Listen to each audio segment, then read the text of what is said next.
Boa tarde, boa noite, bom dia. A internet, qualquer hora, qualquer lugar, está ali. Grande, olha, que maravilha. Eu sou devoto de dos responsáveis, Steve Jobs. Sou também um metrogobologista. Sabe o que é isso? É quem estuda, coleciona, curte, quebra-cabeças complicados, tridimensionais, objetos impossíveis, paradoxais. A minha coleção de 5.000 quebra-cabeças é a maior do Brasil, mas é menor no meu grupo internacional. Pessoas que têm cerca de 80 mil, 90 mil. E os conheço bem, curto essa história e sei os mistérios deles. Mas esse ano me apareceu um quebra-cabeça difícil de resolver. A Funarte me convidou para fazer uma exposição. E nesse período de pandemia, de reclusão, o que fazer?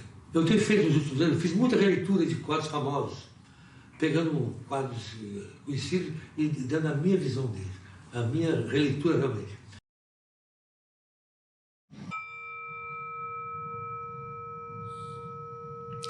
O pintor holandês, uma releitura de artes em estúdio do Rembrandt. O que eu vou falar agora é um quadro do Rembrandt, ele em seu estúdio pintando uma tela. Quando eu vi essa tela, curti muito porque o ambiente é gostoso, a tela a gente vê por trás e era fácil de fazer parecido. Imagina a insolência de querer, mas ele sim era um pintor.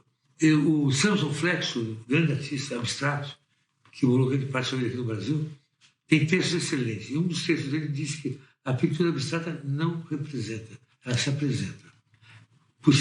Ela por si só já é algo.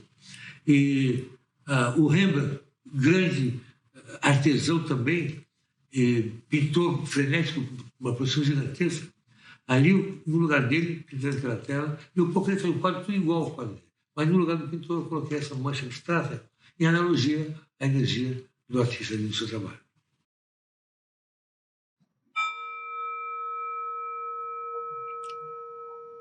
Anunciação da Arte, uma leitura de Annunciation do Matthias Grunewald.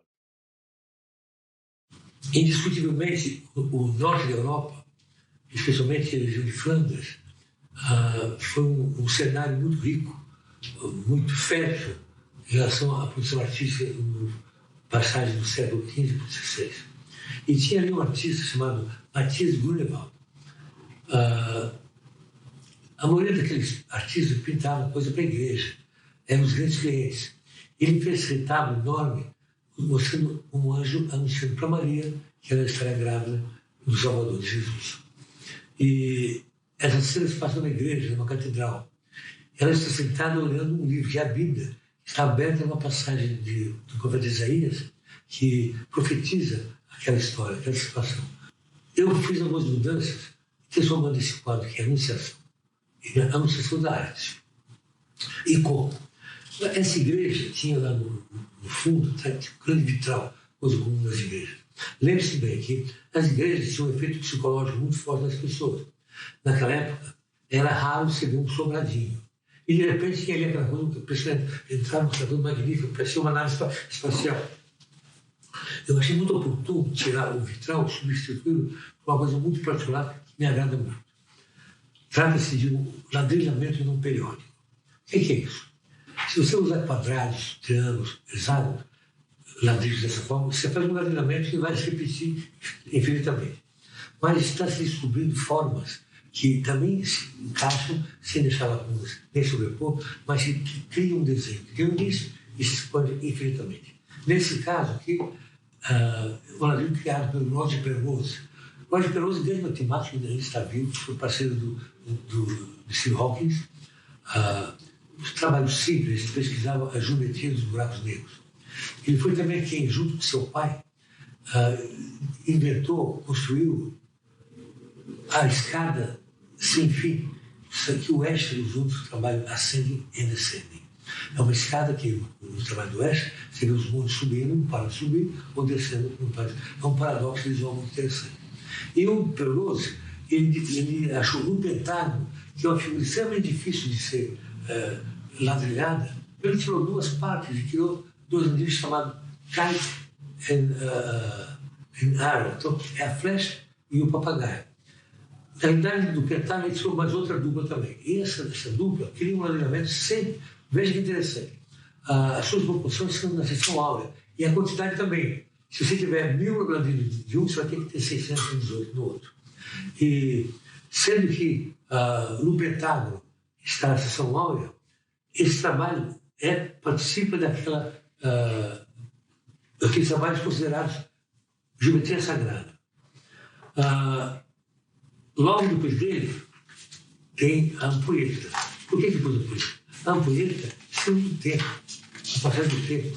E na questão do artista, isso é fundamental. Tem um anjo, e na sua mão tem uma letra grega, a letra F, chamada Fi.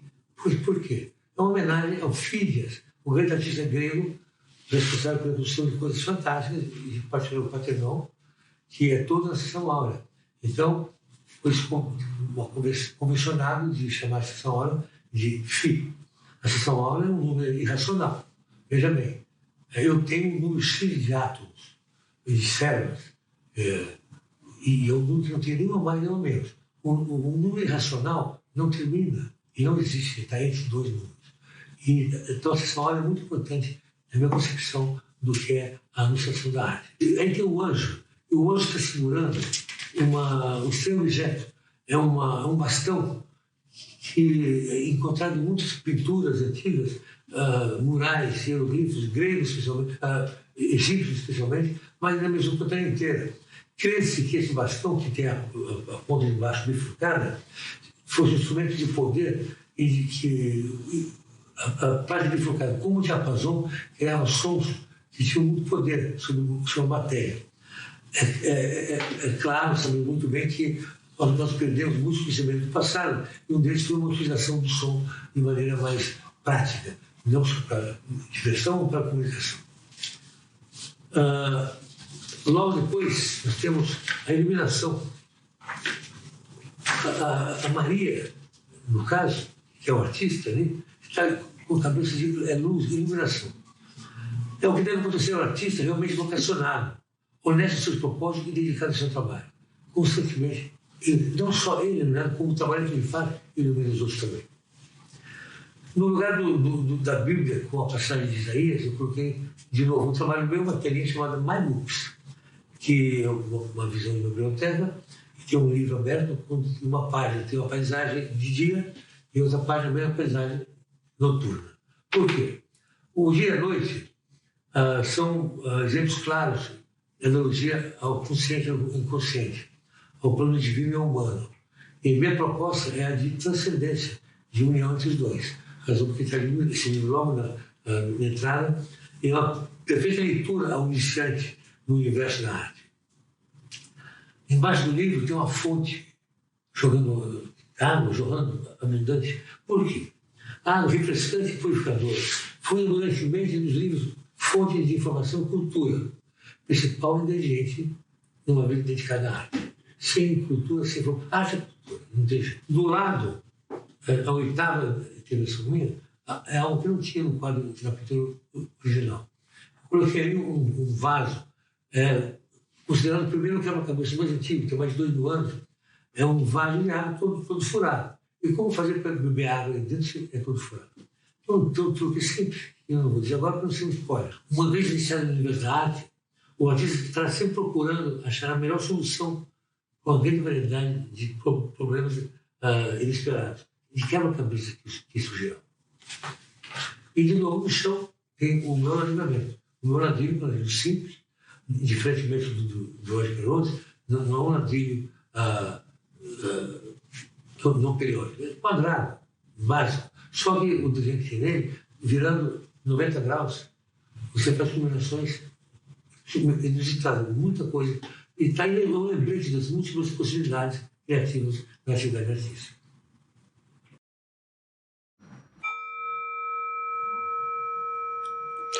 A arte da pintura.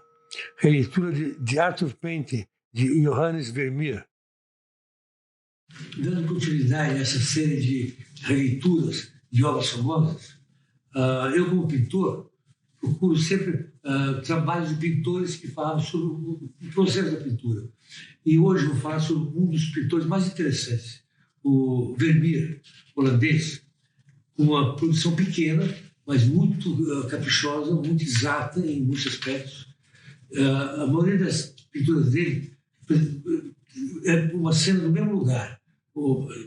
Ele muda a arquitetura, mas é sempre o fundo de uma sala, com a cena passando da direita e à esquerda tem uma janela. E ele fazia quadros pequenos. E uma vez foi visitar um embaixador francês que queria um quadro e não tinha nada para mostrar. Então ele teve que procurar um amigo para pegar um quadro emprestado. Então ele resolveu fazer um quadro para ficar na casa dele. E foi um quadro que ficou até a morte, chamado A Arte da Pintura. As casas antigamente tinham esse tipo de teto, as traves de madeira que seguravam o andar de cima. Isso me veio em mente um trabalho muito interessante que tem em Nova York, do artista chamado Walter de Maria. Walter de Maria foi abençoado com o patrocínio de uma grande instituição, a The Art Foundation, que segura, que promove e banca os trabalhos dele. O The Broken Kilometer, o quilômetro quebrado, é uma instalação permanente. Está lá já há uns 30 anos, vai ficar forever, no Sorro de Nova York. É um salão enorme, onde tem 500 barras de latão maciço de 2 metros. Então, 500 vezes 2 dá 1.000, 1 quilômetro quebrado. E a visão, a gente, quando chega nesse lugar, na frente tem uma cordinha para te separar, e você vê aquele chão, aquelas coisas, que me fez lembrar, quando eu vi o quadro de mim, fez lembrar essa instalação. Então, eu coloquei no teto aqui o Bom Quilômetro do Walter Maria. Logo depois, vocês veem, tem uma luminária. No quadro do Vermeer, tem um candelabro cheio de referências para a história da Alemanha naquela época. Eu coloquei, então, aqui um icosaedro. O icosaedro é uma forma, um dos sólidos platônicos, muito interessante. Dele se faz a curva geodésica. São 20 triângulos equiláteros. Eu coloquei essa luminária tem de madeira recortada com um labirinto. O labirinto é onde o artista fica, procurando achar a saída. Cada bom trabalho é difícil, tem que ser complicado. Você tem que percorrer, como a Ariadne, achar o teu cordão, o teu barbante, para conseguir sair desse labirinto. A terceira parte que eu coloquei é uma estante com livros. E eu tirei a cortina, que era o quadro dele, do Vermeer, e pus um especial da pintura, que são os livros. O artista não vive sem livro, sem referências. E uma série de livros de história, matemática e ciência, do lado do globo terrestre. Quanto ao globo, um bom trabalho que eu poderia comunicar com a raça humana inteira, como um todo, transcendendo qualquer barreira geográfica. Logo depois, no Vermeer, tem ali a Clio pintando, eu coloquei atrás dela, ali no lugar dela, uma ficha técnica do espectro eletromagnético, a parte visível ao olho humano. O espectro eletromagnético é gigantesco, enorme, mas só tem uma pequena porção que o ser humano consegue ver, que são das cores, do violeta ao vermelho. Então, eu coloquei ali essa descrição técnica, científica. O espectro visível é a porção do espectro eletromagnético cuja radiação é composta por fótons capazes de sensibilizar o olho humano de uma pessoa normal. Identifica-se a correspondente faixa de radiação por luz visível, ou simplesmente luz. O pintor é um trabalhador que trabalha com os olhos. Pintura visível. Existe uma grande discussão hoje em dia teórica sobre se a arte deve ser retinal ou mental. Eu acho que tem que ser mental, mas a parte visível é fundamental. No quadro do Vermeer, atrás do gabarito tem um mapa. Ali o mapa da Holanda é um mapa cheio de referências históricas, situando o pintor num momento histórico importante, histórico e geográfico. Eu tirei o mapa e coloquei no seu lugar a reprodução de um quadro muito importante, que é o Guernica, do Picasso. Um quadro histórico, um quadro representativo, um quadro de protesto contra a guerra, muito interessante. E a razão por que eu coloquei esse quadro, porque é uma das suas mais conhecidas pinturas e nos tem servido como um guia na emaranhada trilha que devemos seguir, que o artista deve seguir. O pintor, nessa tela do Vermeer, está pintando uma mulher, Clio. É a musa clássica, cujo nome significa, em grego clássico, a proclamadora, ou aquela que traz fama. É a musa da história e da criatividade. Portanto, um símbolo importante para os historiadores.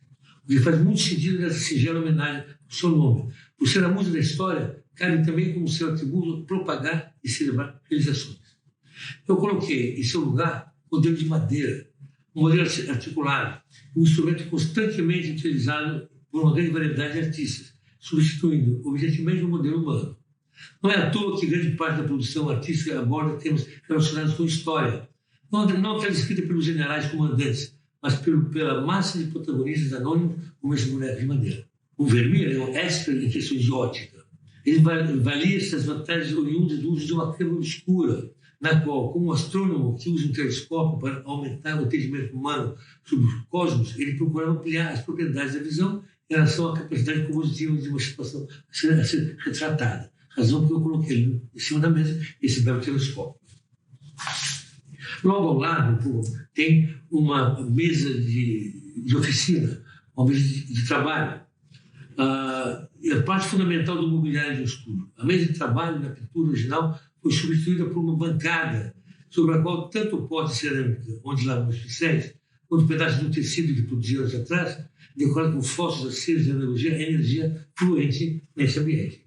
Embaixo dessa mesa, objetos indígenas apontam para a esperada diversidade cultural implícita na atividade pictórica.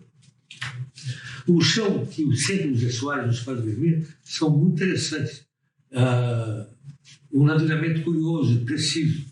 De novo, nesse caso, eu substituí aquele ladrilhamento do vermelho por o meu ladrilho, aquele ladrilho quadrado, que está em vários quadros, que, como foi colocado, ele deixa aparecer diversas combinações, centenas de combinações.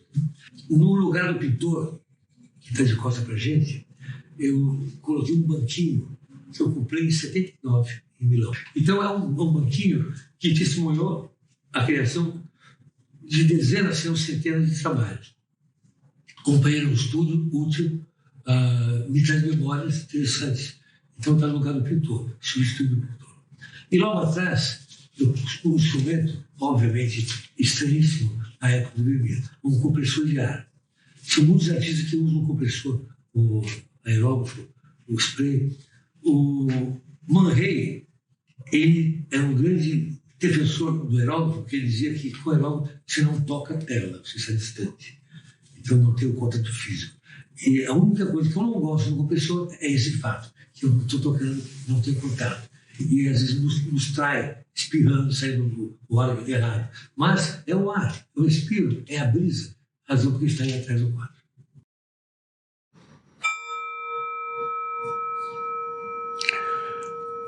Pintando com a verdade olhando. Leitura de arte e estúdio do Gustavo Courbet. Pesquisando obras de arte onde os artistas retratavam seus estudos, eu notei que geralmente mostravam como é composto o estudo, os objetos, o cavalete, etc., luz. E, porém, no meados do século XIX, um importante artista francês chamado Gustavo Courbet fez um quadro muito interessante, cujo nome é muito capcioso. Chama-se apenas O Estudo do Artista. E por que eu digo que é capcioso? Porque, diversamente dos outros quadros, os artistas colocavam o ambiente do estudo, ali ele colocou pessoas. Então, ele pintando o centro com uma criança olhando, o único que está interessado, um cachorro e a verdade, uma mulher nua. A verdade está sempre nua, está ali do lado dele. Do lado direito do quadro estão seus amigos, Baudelaire, um grupo bem interessante. E do lado esquerdo são os inimigos. Porém, o detalhe central desse quadro dele pintando foi o que ficou conhecido. E a minha leitura, eu coloquei pintando com a verdade olhando. E fiz uma transferência de significados. Primeiro, a tela vazia. Eu acho que um dos meus quadros que eu mais gosto, cada vez eu gosto mais, é uma tela minha de 81 chamada Disponibilidade. Fiz da Itália, chamava-se, portanto, Disponibilidade. É uma tela que está montada no cavalete, e é uma tela vermelha, na qual está pintado o mesmo cavalete com uma tela laranja, uma está pintada uma tela amarela, uma verde, uma azul claro, azul escuro, roxo e uma branca, que envolve tudo, a luz. Então, chama-se disponibilidade, porque eu creio que só quando o artista é totalmente disponível, despido de seu ego, de coisas próprias, está disponível. Aí a luz pode brilhar através dele, e até que se manifeste de forma concreta, como esse quadro do meu cavalete, que eu vendi um quadro com o cavalete, porque é a parte inteirante da Terra. Então, aí o Courbet trabalhando no seu estúdio, eu coloquei a tela em branco. Do lado tem uma criança, uma ampulheta, de novo ampulheta, porque nada é melhor do que uma criança curiosa observando o autista. Cada vez que eu recebo visita de crianças, não só a minha vida enriquece como o trabalho e todo o ambiente do autista, porque a criança é sempre curiosa, querendo saber de tudo, e é ótima. Perguntas que as fazem são divinas e não educadas ainda, né, em termo acadêmico, elas ficam livres, são outra coisa inocente. E quadros que eu passei dias pensando, bolando, elas fazem 3 skins, uma síntese maravilhosa. Eu fico mais bacana. Então, no final da sua vida, o Picasso afirmou que ele teve que esperar uma vida inteira para aprender a pintar como uma criança. É verdade. Na frente tem um cachorro. Não há dúvida que o melhor amigo do homem, grande companheiro, o cachorro, a presença dele no estúdio, ele quer esse ambiente fazendo dele, ele é nosso guarda, está ali do lado, maravilha. Então não podia deixar, e nesse quadro, na minha releitura, eu coloquei a Yuki, uma cadela, aqui que eu tinha, maravilhosa, grande companheira e amiga. Do lado está o pintor atuando, eu pus a minha imagem, e o meu gesto de pintura, ele se fosse a espiral harmônica da seção áurea.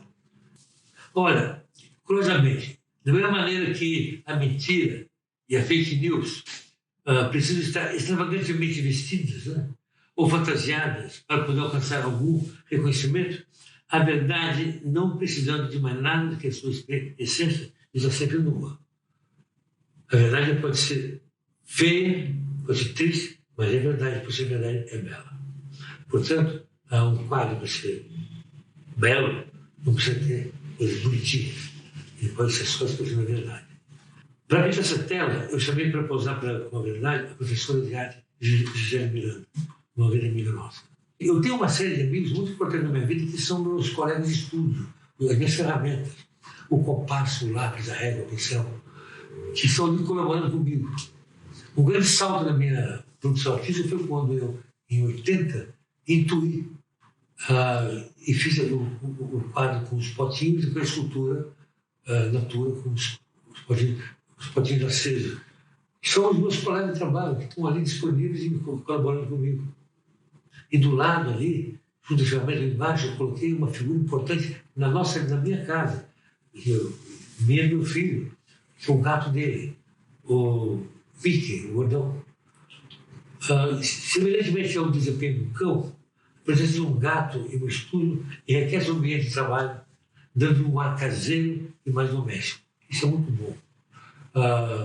A minha ferramenta principal, na verdade, é a casa, onde eu passo uma boa parte da minha vida. Onde eu estudo, trabalho, durmo, me alimento, recebo. É uma ferramenta importantíssima. E ela pode ser muito desagradável, muito fria, e a presença de um cachorro muito nobre, querido, e do gordão, enriquece a nossa vida muito. E embaixo aparece um livro, e com o título, é Divina Proporzione. É um livro escrito pelo Luca Pacioli, no começo do século XVI, ilustrado pelo tal de Leonardo da Vinci. Esse livro virou um guia, é muito importante porque foi o primeiro compêndio realmente detalhado sobre questões de validade para o artista. Então, nesse ambiente de trabalho monitorado pela verdade, não podia faltar esse verdadeiro guia para a pressão correta dos canos que regem a geometria sagrada, no lugar que está embaixo.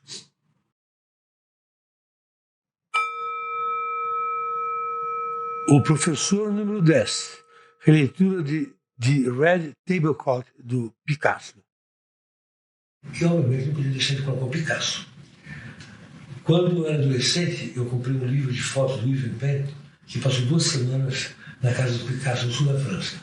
Isso no auge do trabalho do Picasso. E fiquei encantado de ver aquele casarão, com cada cômodo, cada sala, cada quarto, era adaptado para um tipo de produção artística. Gravura, metal, litografia, escultura, pintura, era fantástico. E aquilo me encantou porque eu sempre fui muito interessado em ver a prática, o modus operandi dos artistas. E grande mestre Picasso. E nessa série aqui eu vi Picasso fez muito quadro com mesas como protagonista. Eu também tinha feito muitos quadros com mesa. E decidi escolher 20 telas dele que tinha mesa para fazer outras 20 releituras. Primeiro, eu fiz uma série de desenhos, pastel, e depois fiz as 20 telas. Dei essas telas o nome de um professor de 1 a 20. E porque o Picasso era mesmo um grande professor. Me recordo de um trabalho muito interessante feito pelo David Hockney, comentando que o Picasso fez muito trabalho, desenhos e pinturas, sobre o artista e seu modelo, onde estava o cara pintando e o modelo na frente. Então, o Hockney desenhou uma mesa com o Picasso de um lado e do outro, um desenhando o outro. Chamou o artista e seu modelo. No sentido duplo, muito interessante, porque ali o Picasso era o modelo espiritual do David Hockney e o David Hockney era o modelo físico para o Picasso. Então, agora a gente vai comentar uma dessas telas, que era uma tela que ele fez em 1924, chamada de Red Tablecloth, o plano de mesa vermelho. Interessante. E essa tela dele tem do lado esquerdo tem um busto negro que eu substituí, obviamente, por um busto do Picasso. Tinha que fazer uma homenagem a ele direta. Logo abaixo tem um objeto azul. Isso é o Mazzocchi. O Mazzocchi foi uma figura desenvolvida no fim do século XV pelo Piero della Francesca e Paulo Cello, quando o pessoal estava investigando sobre as propriedades da perspectiva. E coloquei ali porque a Catalunha, terra de tantos artistas fenomenais, tinha que colocar algo ligado à história. Logo direito, bem no meio do quadro, tem uma partitura, uma folha de música. Isso, como eu fiz mais de 300 trabalhos sobre música visual, gravuras, desenhos, telas, eu pus ali os meus desenhos de uma música chamada Fuga. Acima tem um jarro com uma melancia. Eu coloquei uma melancia que eu tinha pintado, que uma telinha pequena, eu fiz em 1980, e essa melancia está apoiada numa taça, os perfis são dois rostos, um olhando para o outro, que é o perfil de uma das esposas do Picasso. Em todas essas 20 telas, cada vez que aparecia uma guitarra, um violão, eu colocava no lugar uma das guitarras que o Picasso fez. Ele fez muita escultura, madeira, papelão, metal, que uma vez eu vi uma exposição em Nova York, no Museu de Arte Moderna, de todas essas guitarras, uma coisa deslumbrante. Nesse quadro em particular, eu não coloquei uma guitarra dele, eu coloquei um alaúde típico daquela área da Espanha, em alusão à sua terra, à sua origem.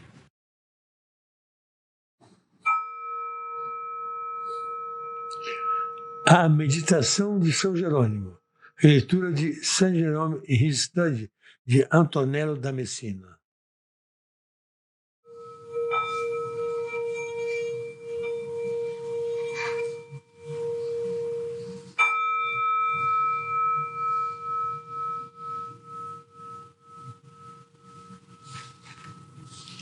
Um bom começo, e se tratando de um quadro muito importante que fala sobre um dos ícones da igreja, o São Jerônimo, que em nome de 300 e pouco traduziu a Bíblia do hebreu para a Vulgata. O São Jerônimo, pessoa importante na igreja,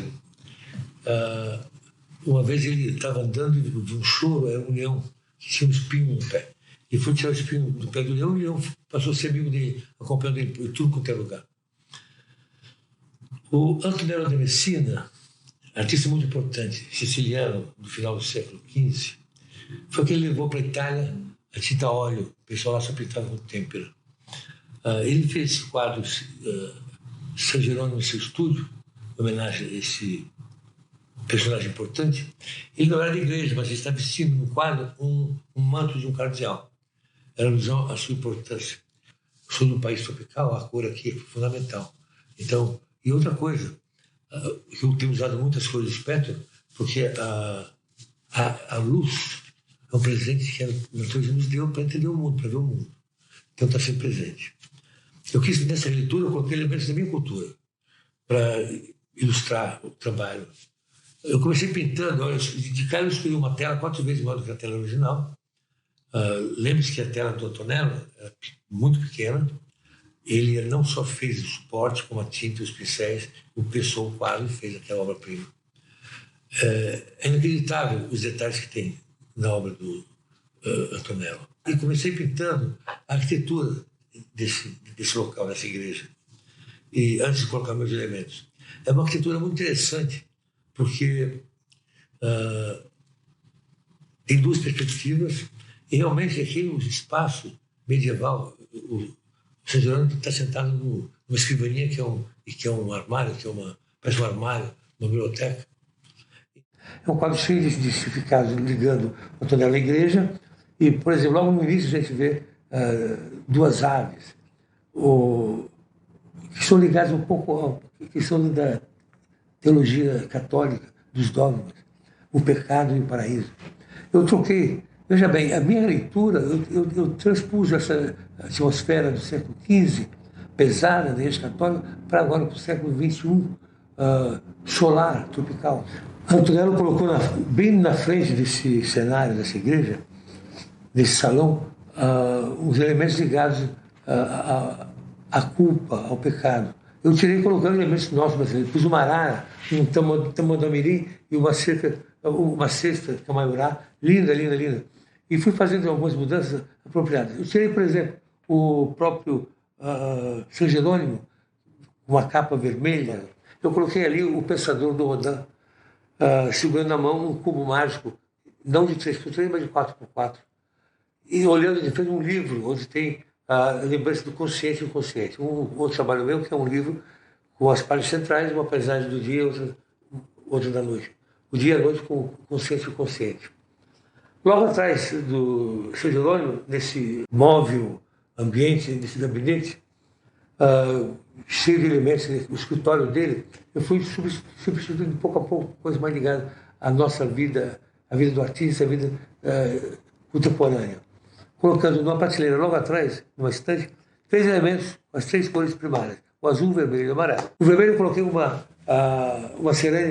cerâmica inca do século VI, muito interessante. É uma espécie de um animal, uma cerâmica anamórfica. Depois do lado tem o amarelo, é uma garrafa de Klein. A garrafa de Klein não tem nem dentro nem fora, é um paradoxo visual, é o amarelo. E do lado direito, o azul, coloquei de novo, estamos falando do fim do século XV, né? Coloquei de novo o azóquio. Do outro lado da estante, eu coloquei o meu ladrilho que eu coloco em tanto quadro, que tem nesse também, coloquei individualmente, apoiado na prateleira, e do lado uma miniatura da minha escadinha, da escultura de Lada, que tem as 7 cores do espectro. Na frente do São Jerônimo tinha assim, no chão um incensário, uma espécie de um vaso.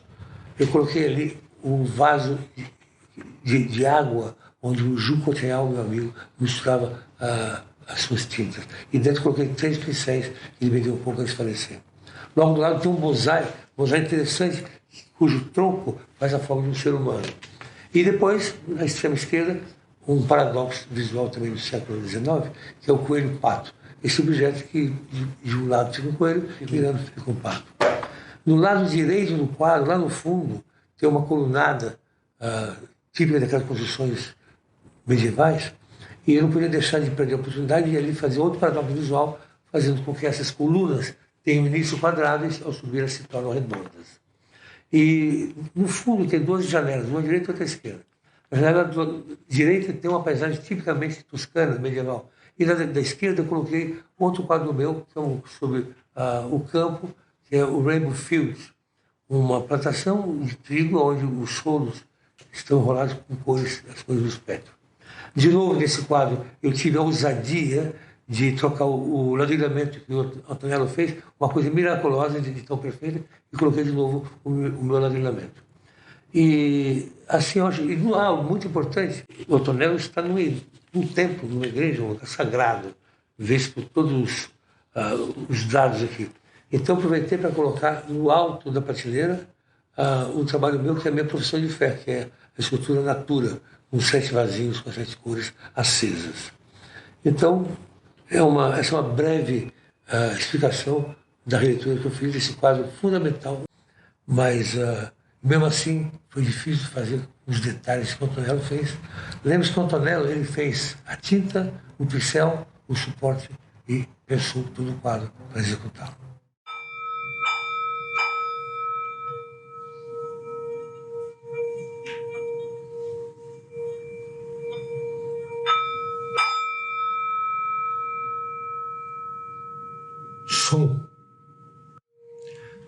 Isso era o verbo, o som. Eu, pintor, artista visual, estou falando, explicando, som. No começo eu falei que eu sou um metagrobologista, uma pessoa interessada em quebra-cabeças. E vocês vão julgar se eu me saí bem na resolução desse quebra-cabeça que foi dado pela FUNARTE, tentando explicar 6 das minhas releituras. Espero que tenha sido proveitosa. Para mim, cada vez é muito proveitoso. Muito obrigado e nos veremos brevemente.